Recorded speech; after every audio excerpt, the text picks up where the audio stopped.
రామాపురం అనే గ్రామంలో ఒకసారి భూకంపం సంభవించింది. ఇల్లన్నీ కూలిపోవడంతో ప్రజలందరూ ఊరు వదిలి వెళ్ళిపోయారు. అక్కడికి కొన్ని ఎలుకలు వచ్చి ఇక్కడ స్వేచ్ఛగా బతకవచ్చు అని రామాపురంలో స్థిరపడిపోయాయి. మనుషుల బెడద లేకపోవడంతో కొన్ని రోజుల్లోనే ఎలుకల సంఖ్య విపరీతంగా పెరిగిపోయింది. ఒకసారి ఊరి పక్కనే ఉన్న అడవికి నీటి కరువు వచ్చింది. వాగులు, వంకలు ఎండిపోయాయి. నీళ్లు దొరక్క జంతువులు విలవిల్లాడాయి. నీటిని వెతుక్కుంటూ ఒక ఏనుగుల గుంపు రామాపురం వైపు వచ్చింది.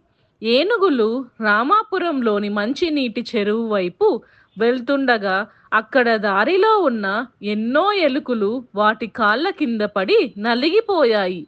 అది చూసి ఎలుకల రాజు ఏనుగుల దగ్గరకు వెళ్ళి, మీరు వేగంగా చెరువు దగ్గరకు వెళ్తూ ఉండగా మా ఆప్తులు మిత్రులు మీ కాళ్ళ కింద పడి నలిగిపోయారు.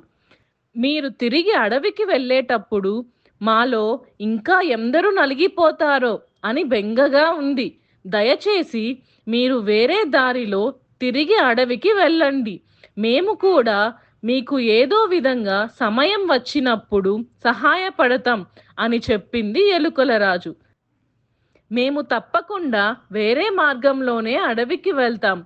అయితే మీలాంటి చిన్న జీవుల నుండి మాలాంటి పెద్ద జంతువులు ఏ సహాయం ఆశించవు అన్నాయి. ఏనుగులు అన్న మాట ప్రకారం వేరే మార్గంగా అడవి చేరుకున్నాయి. కొన్నాళ్ళ తరువాత అడవిలో కొన్ని ఏనుగులు ఒక వేటగాడు వేసిన వలలో చిక్కుకున్నాయి. మిగతా ఏనుగులకు ఆ ఏనుగులను ఎలా రక్షించాలో తోచలేదు. ఆఖరికి ఏనుగుల నాయకుడు ఒక ఏనుగు చేత ఎలుకల రాజుకు కబురు పంపించాడు.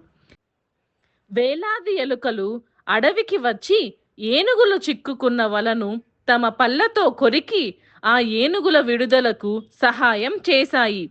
ఎంత చిన్నవారైనా చేయగలిగే సహాయాన్ని తక్కువ అంచనా వేయకూడదు అని తెలుసుకున్నాయి. ఇక్కడ మనం తెలుసుకోవాల్సింది ఏంటంటే, ఎంత చిన్న జంతువైనా మనసు ఉన్నప్పుడు సహాయం చేయగలవు.